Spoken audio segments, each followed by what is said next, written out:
J'avale 2 bérets verts au petit déjeuner. Le minable que tu as tabassé, c'est John Wick. Yippee-ki-yay, pauvre con.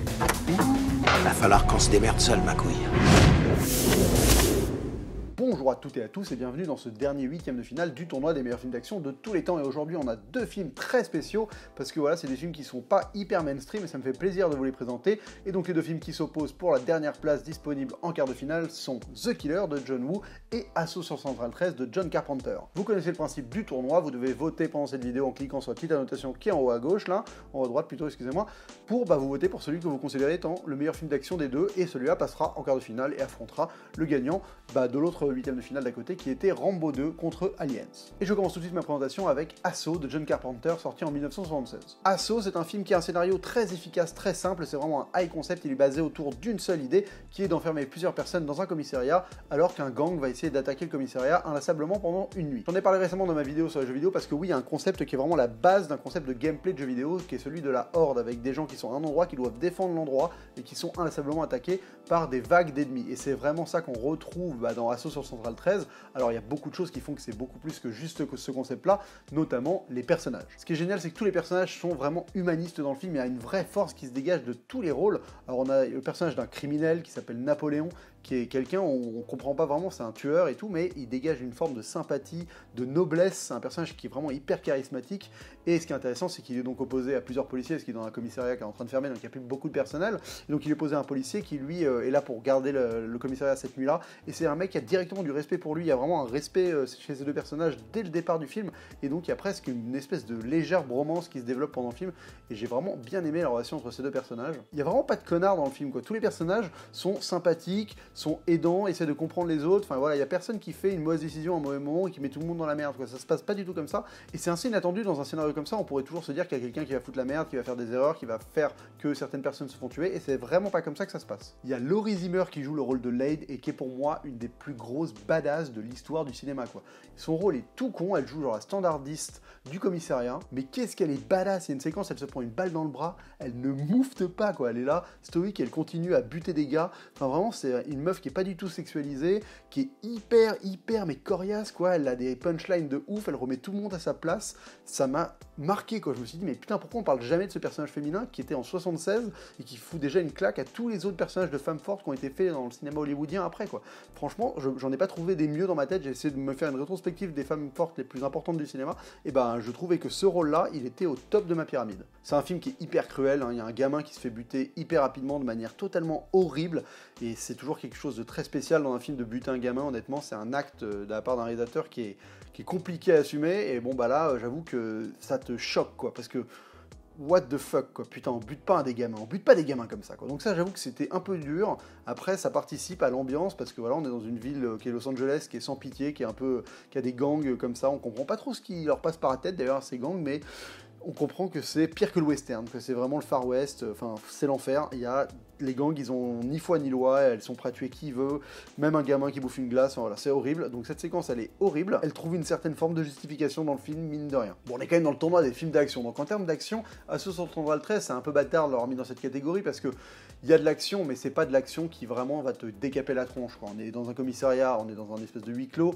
il y a beaucoup de balles et d'impacts de balles qui apparaissent sur les murs, il y a des gens qui se font tirer dessus, qui tirent sur d'autres gens, mais c'est pas vraiment une stylisation de l'action. Après, je trouve ça justement intéressant de marier différents films d'action qui utilisent l'action de différentes manières. Là, il y a vraiment un côté oppressant, un côté stressant, un côté angoissant par le côté vague, le fait qu'on a l'impression limite qu'ils se battent contre des zombies, parce que les méchants ont aucune personnalité, ils n'ont pas l'impression de ressentir la douleur, ils meurent un peu comme des mouches, ils reviennent inlassablement, donc c'est de l'action, parce qu'il y a quand même des gens qui se tirent dessus, et voilà, il y a quand même de l'action dans le film, mais c'est une action qui est traitée plus comme quelque chose qui est pas dans le spectaculaire, qui est même pas dans la jouissance de l'action, mais qui est plus dans un côté survival, statique. Survival statique, ce sera un genre de film intéressant, ça. Alors c'est cocasse parce que c'est un film qui a eu 2 remakes français, et oui, il y a eu Need Gap, le film avec Samina Seri, qui est surtout réalisé par Julien Emilio Siri, qui reprend exactement le même concept, sauf qu'on est dans un entrepôt et non pas dans un commissariat, mais on est vraiment dans ce même principe-là, et il y a eu un remake vraiment officiel, réalisé par Jean-François Richet, avec des acteurs américains, qui se passe aux États-Unis, mais donc c'est quand même un réalisateur français, qui s'appelle Assaut sur Central 13, donc voilà, le film a quand même vraiment inspiré un pan du cinéma, parce que c'est devenu quasiment un sous-genre, ce côté on va dire un film de défense d'endroit, je sais pas trop, mais donc voilà, je trouvais ça intéressant de le mentionner. En plus, c'est quand même un John Carpenter, et récemment, je me suis refait plusieurs John Carpenter, et tu te rends compte de l'humanisme de ce mec, quoi. Ce mec avait tellement une longueur d'avance socialement sur tous les problèmes qu'on évoque depuis 30 ans, lui, il les avait quasiment déjà réglés dans ses films. Enfin, c'est assez ouf, en fait, quand tu te replonges socialement dans le cinéma de John Carpenter, je pense que ça pourrait mériter une vidéo de ma part un jour. Voilà, donc écoutez, Assaut sur Central 13, c'est un film qui vaut le coup d'être vu, parce qu'il est hyper intéressant dans sa deuxième partie, dans toute la partie défense, c'est vraiment prenant, ça fonctionne au premier degré à mort, mais je trouve que ça marche surtout parce que tous les personnages sont extraordinaires, leurs relations sont géniaux, les répliques fusent, il y a un vrai propos social qui est très distillé au fur et à mesure du film et qui est intéressant. Donc c'est un film que j'aime beaucoup, que j'ai mis dans ce tournoi parce que je voulais aussi que John Carpenter soit là. Non mais voilà, je voulais aussi privilégier différentes époques, c'est peut-être le film le plus ancien de mon tournoi, et voilà, je trouve qu'il est à sa place. Après, je pense qu'en termes d'action, on va en discuter après pour le film contre qui il est, mais il n'y a peut-être pas photo, quoi. Parce que le concurrent d'en face, c'est The Killer de John Woo, réalisé en 1989. Donc The Killer de John Woo, c'est peut-être pas le meilleur John Woo, mais en tout cas moi c'est mon préféré. Voilà, je trouve que c'est un film qui est d'un romantisme fou, et qui est tellement cool et décomplexé dans l'action. Enfin voilà, c'est vraiment pour moi le paroxysme des gens qui se tirent dessus avec des flingues, quoi. Donc l'histoire de The Killer, écoutez, c'est un tueur à gages qui, durant un contrat, se retrouve à rendre, par inadvertance, par accident, aveugle une innocente personne, une femme, une chanteuse de bar, et il va se sentir coupable, et donc il va s'occuper d'elle. Et le truc, c'est que pendant le contrat suivant, il va se retrouver plus ou moins piégé, et il va se retrouver un peu dans un nid de guêpe où il aurait dû mourir, il arrive à s'échapper, et en même temps, il est poursuivi par un policier. Et en fait, le parcours du policier va plus ou moins se regrouper avec le parcours du tueur, où ils essayent tous les deux, finalement, de se déjouer de la mafia locale.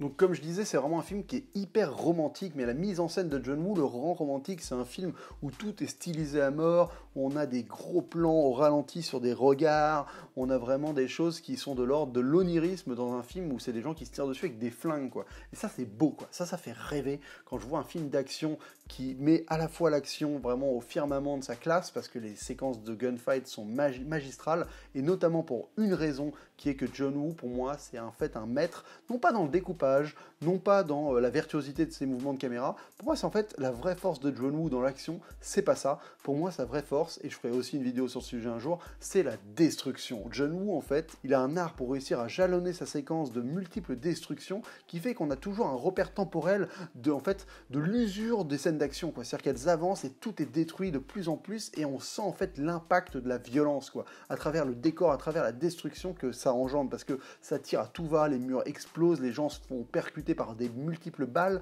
et il y a vraiment un rapport où on voit le temps et l'action et ses conséquences dans la destruction que ça provoque, et je trouve que c'est magistral. Mais en plus de ça, c'est un film qui a la classe dans ses rapports humains. Parce qu'on a deux personnages, mais plus qu'iconiques que jamais. On a un espèce de triangle, qui n'est pas un triangle amoureux, mais un vrai triangle de relation entre le policier qui poursuit le tueur à gages, et le tueur à gages qui est amoureux de la fille aveugle, et le policier qui utilise la fille aveugle pour retrouver le tueur à gages.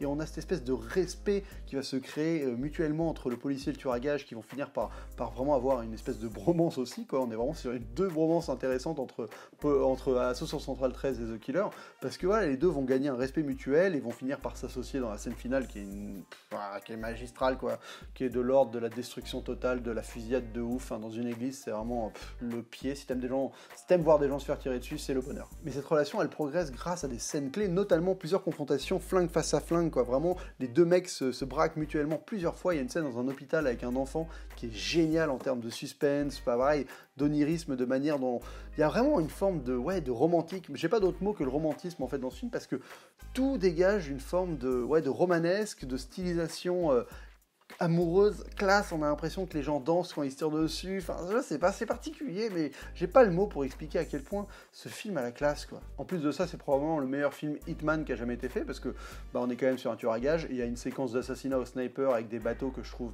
tellement classe, quoi. Putain, ce tueur a tellement la classe. De toute façon, c'est Chow Yun-fat qui joue le rôle du tueur, il pète l'écran, quoi. Putain, mais chaque centimètre de pellicule, il a sa tête dessus, mais comment il a trop la classe, quoi, Chow Yun-fat dans ce film. Voilà, donc c'est un film qui parle un peu de la mafia aussi, qui parle de Hong Kong, qui parle de plein de choses, mais surtout qui se tire dessus avec des chorégraphies de ouf, et l'art de la destruction de John Woo. Je vous dis, on sent que chaque balle fait mal, chaque balle pète le mur, quoi. Et c'est venu le moment de choisir lequel de ces deux films, pour moi, mérite d'aller en quart de finale.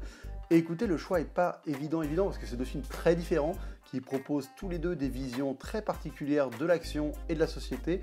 Alors je trouve qu'en termes de vision de la société, j'aime beaucoup ce que fait Carpenter avec Assaut sur Central 13, où il arrive à fournir un énorme film de genre qui est hyper efficace, qui est vraiment autour d'un concept qui fonctionne à mort et qu'il exploite magnifiquement. Et surtout, voilà ce que ça raconte, le côté sur la violence, sur l'entraide entre les hommes qui sont dans la merde, sur le fait qu'il n'y ait aucune barrière raciale, aucune barrière de sexe, qu'une fois que les hommes sont dans l'entraide, ils y vont et ils sont face à une force inconnue, quasiment mystique. Et je trouve ça assez intéressant et moi, ça me parle beaucoup. Mais si je dois juger en termes d'action, je peux pas ne pas dire que c'est The Killer le meilleur film d'action des deux, parce que The Killer, pour moi, c'est une démonstration de ce qu'on peut faire avec des gens qui sortent de ce cinéma, quoi. En termes d'utilisation de pistolets, de flingues et de manière de filmer les gens qui se flinguent, mais c'est monstrueux, quoi. Que des séquences de gueudin, quoi. Toutes les séquences de fusillade dans The Killer sont mémorables. Moi, je peux passer des heures à juste les isoler et les regarder tellement c'est instructif si tu veux faire de la mise en scène de scènes d'action. Mais alors, aussi bien dans la localisation des gens, dans la spatialisation, c'est vrai que John Woo maîtrise très bien ça, mais aussi dans la destruction, quoi. Honnêtement, c'est une leçon de set design, c'est une leçon de chorégraphie, d'efficacité. Et ça pète la classe, quoi. J'adore ce moment où il recule son siège, il bute un mec dans le couloir comme ça. Bref, voilà, ça enchaîne les moments de classe qui fait que The Killer, en termes d'action, est largement au-delà, pour moi, de Assaut sur Central 13, qui est un peu simpliste en termes d'action. Voilà, on fait souvent un plan sur un mec qui tire et un plan sur le mec qui vient de se faire tirer dessus, et il n'y a pas énormément de magie là-dedans. C'est pas ce qui intéresse le plus Carpenter dans son film. Donc bon, c'est un peu bâtard de l'avoir mis dans cette liste, mais écoutez, j'avais envie de mettre un petit Carpenter, ça me faisait plaisir. Voilà, donc moi, mon vote va à The Killer, mais votre vote à vous, il va à qui? Eh bien écoutez, à vous de me dire, vous avez 5 secondes pour voter, la notation est là-haut.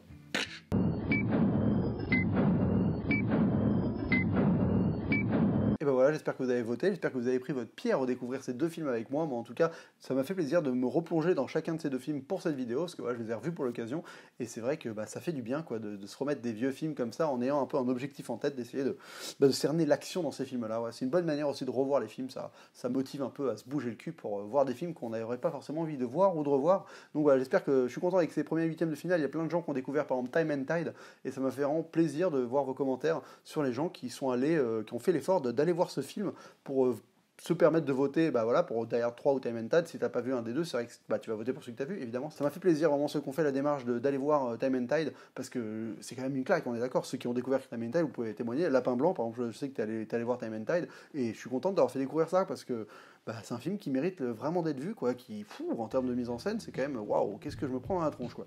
Donc voilà, donc c'était cool, c'était un peu le but de ce tournoi aussi, j'ai pris des films connus majoritairement, mais de glisser de temps en temps, justement, des films moins connus, moins réputés internationalement, voilà, un peu plus de niche, et de pouvoir permettre à certaines personnes d'aller les découvrir. Voilà, donc en tout cas, ça m'a fait vraiment du bien de passer ces huitièmes de finale avec vous. Honnêtement, c'était un programme que j'appréhendais de faire. Voilà, je suis content d'être allé au bout de ces huitièmes de finale. Les quarts de finale seront très différents parce que je vais essayer d'avoir à chaque fois un invité.